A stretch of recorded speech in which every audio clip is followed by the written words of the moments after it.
Você que acompanha o nosso canal, Grupo de Reflexão Bíblica São Jerônimo, seja bem-vindo. Hoje vamos refletir o Salmo Responsorial.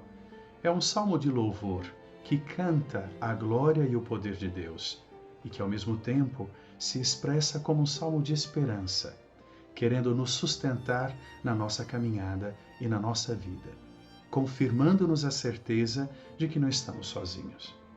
Para isso, o Salmo usa várias imagens, todas elas referidas à experiência do Êxodo.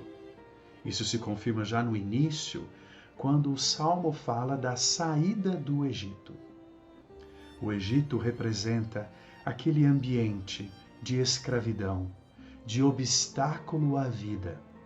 Um ambiente angustiante que rouba a dignidade das pessoas que nele se encontram.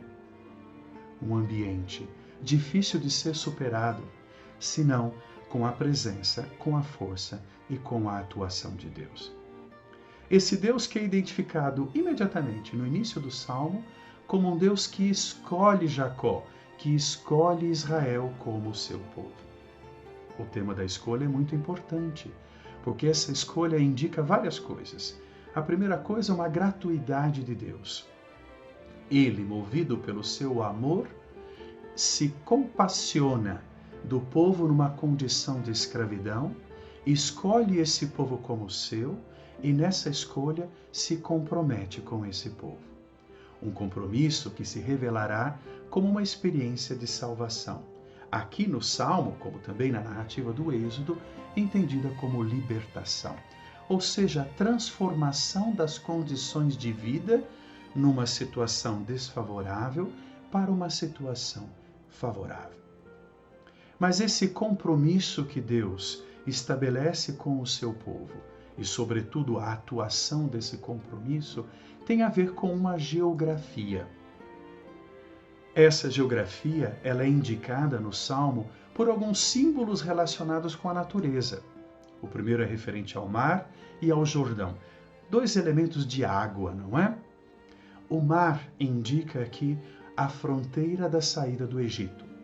O Jordão indica a fronteira da entrada na Terra Prometida. Duas fronteiras aquáticas que indicam uma limitação, como se fosse um muro, uma cerca, que Israel não é capaz de superar sozinho, se alguém não for capaz de abrir essa cerca, de abrir esse muro para que o povo possa atravessar. O mar que foge à fronteira do Egito significa o início de um caminho de libertação, uma libertação em construção, uma situação nova que Israel deverá aprender a viver, saborear ao longo do caminho do deserto, para que, quando chegar finalmente à fronteira da Terra Prometida, marcada pelo Jordão, possa ocupar essa terra e viver a liberdade que Deus prepara para o seu povo. De qualquer modo, seja o mar, seja o rio, fogem ou se abrem diante da presença de Deus que conduz o seu povo para a liberdade. Essa liberdade é sempre um caminho difícil, um processo que Israel precisa assimilar e o assimila aos poucos.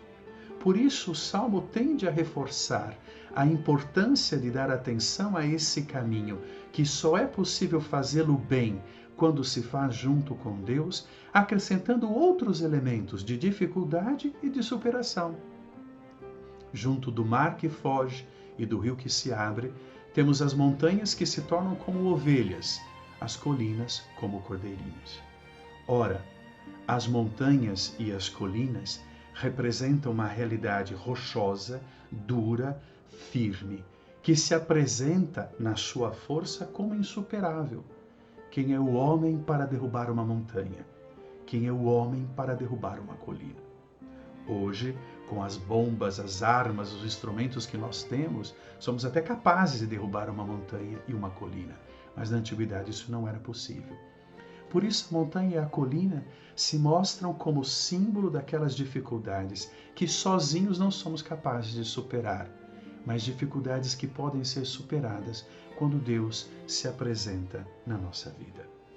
Montanhas que se tornam ovelhinhas, colinas que se tornam cordeirinhos, significa uma realidade insuperável que Deus transforma numa realidade mais de vida, de movimento, de agilidade, uma realidade fluida pela qual se caminha e, de fato, se consegue endireitar e endereçar a própria vida na direção da felicidade e da plenitude.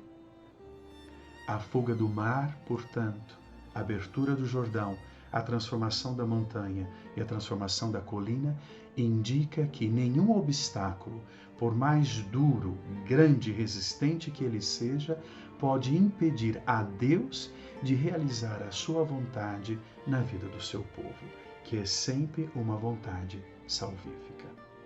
É por isso que o final do Salmo, que a liturgia não apresenta, mas que recomendo que cada um leia na sua Bíblia, os versículos 7 e 8, deixam bem claro que o mar foge diante da presença de Deus.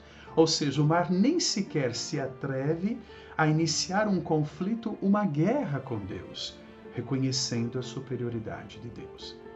Esse Deus que transforma rocha em lagos, rochedo em fontes, ou seja, realidades áridas, realidades secas, realidades que, portanto, não podem favorecer o crescimento da vida, Deus transforma em realidades umedecidas, irrigadas, onde a vida pode florescer e crescer, encontrando tudo aquilo que é necessário para então manifestar a sua beleza e a sua plenitude. O Salmo, como um hino de louvor à potência de Deus, aquele que é capaz de superar as resistências e dificuldades da nossa vida, se transforma num salmo de esperança, porque Deus se mantém fiel ao seu projeto. Quando nos escolheu, se comprometeu conosco e nunca volta atrás no seu compromisso. Mas do outro lado, de um modo sutil e discreto, essa esperança tem que ser vivida numa confiança nesse Deus, mas não uma confiança passiva e ingênua. Deus simplesmente resolve os nossos problemas, mas uma confiança de que se traduz num compromisso diário, agora da nossa parte, de ir aprendendo a viver esse processo de libertação com Deus, de transformação da nossa vida. Nesse sentido, a geografia que o Salmo nos apresenta não se limita a um espaço material do Egito à Palestina.